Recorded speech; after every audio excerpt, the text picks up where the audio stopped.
On the third day when Aguiyi Ironsi assumed office as head of state, and within such time, Banjo was becoming too popular for some people's liking.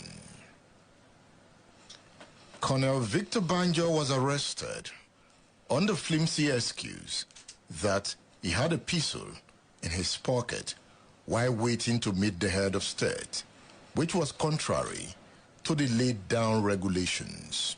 So that is a story we all know. Yes. He was with a pistol. Yes, no doubt about that. Why do you think he went there with a pistol?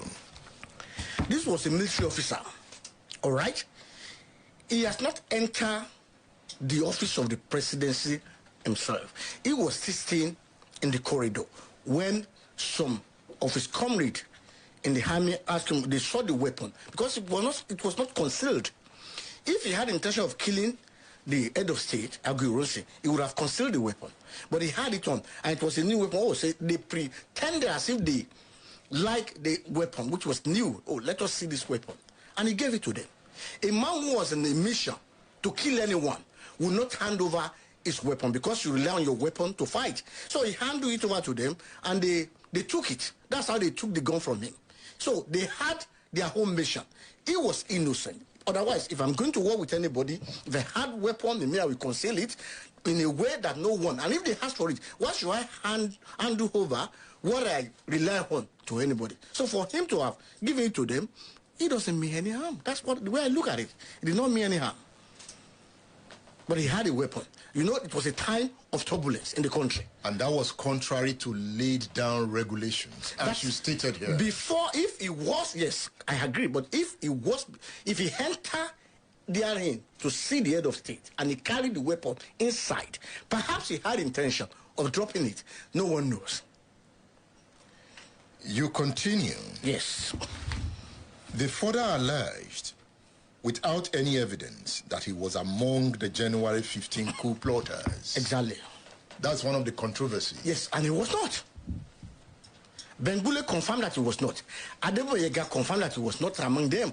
So, how was he among the coup plotters? I listed the name of those who planned the coup and executed the coup in the book. That will be in page. Another page, I can't remember. Yeah. But if he was a member, he would have carried it. Why would he rally around Ironsi? He was the one that spoke and even asked Ironsi to take the mantle of power, to lead as the most senior officer in the army. He spoke. He convinced the Northerners. I'm talking of Banjo here. Yeah. He convinced the Northerners to support Ironsi. And if he had intention of taking over, if he was among the coup plotters, in fact, he condemned them. As a matter of fact, if you read the book of Bengule, Bengule said he confessed that they were blunt-hearted radicals that did not know what they are doing, that he was going to crush them. You see, I was reading this book, Why We Struck. Yes. Before this interview. That's right. I know you have read it. Yes. Because you stated that in your book. That's right. If you looked at this book on page 146, yes, a book written by Adewale Ademoyega. Yes. He said the only senior revolutionary officer, yes, who was not brought into the planning, yes, of that January coup, yes, was Lieutenant Colonel Banjo. Yes. So that confirms the point you are making. That's correct. That he was not part of the planning. That's right. But Ademoyega went on to state in the book that yes, Banjo felt highly moved by the January 15 coup and sought to carry on with the struggle. If you check page 149 yes, of the book. Yes. When people took action, a drastic action, a genuine revolutionary will be motivated in that action. Yeah. Even though I was not there, but I was moved by the aim of the revolutionary, because the country was in turmoil at that time. Awolowo was put in prison on a phantom coup. There were series of issues in the West in 1965, which included Operation Wethe in 1965. So a genuine man who meant well for the country would be moved, because he read the minds, and when you listen to Nzeogo, his broadcast, yeah, it was a revolutionary broadcast. And a reasonable man, a genuine man with good intention for the country, will be moved.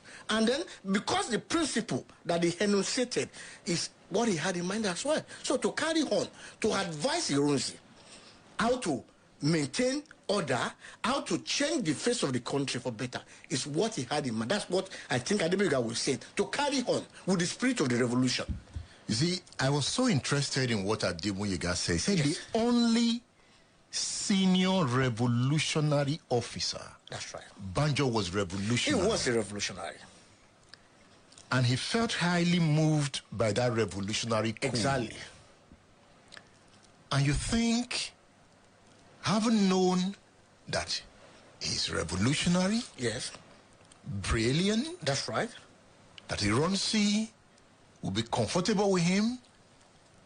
That's one of the problems. That's what we highlighted in this book. If you read the foreword by Dr. Yemi Farombi, he said there is no superior officer. He wrote about Peter's principle, that there was no senior officer or a great man that will allow his subordinate to be brilliant than him. And he knew that Banjo was very brilliant, was a revolutionary, and to Ironsi, he saw him as a threat, and his advisors, he saw him as a threat. For example, he convinced the Northerners to support Ironsi, and they agree with him. That is Banjo. He was the one that coordinated the meeting. So Ironsi saw him as a threat. If this guy can convince people, then you can say, oh, maybe this man would like to take over from me as well. So it was not surprising that they planned it just 3 days. And some people will see that this man will be too much influential in Ironsi government if he's corrupted to power. So they have to eliminate him.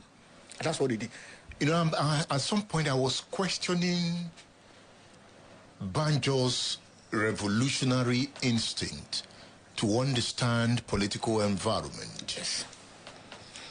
A revolutionary. I also questioned Nzogu's revolutionary instinct towards the end. But before I get to that point, who do you think is a revolutionary? The revolution simply means change. Change. But it extended further than that. A revolutionary is someone that has a mind to make a change. But when we term someone as a revolutionary, we mean someone that wants to make a radical change in the country. You look at something and you know this thing is not bad, it's not good, it must not continue. And you have a mind to make a drastic change, a radical one for that matter, to bring things as quickly as possible, to make that positive change. That is what it means to be a revolutionary, in my own opinion. And if I go by the points, the solid points you made in this book, yes,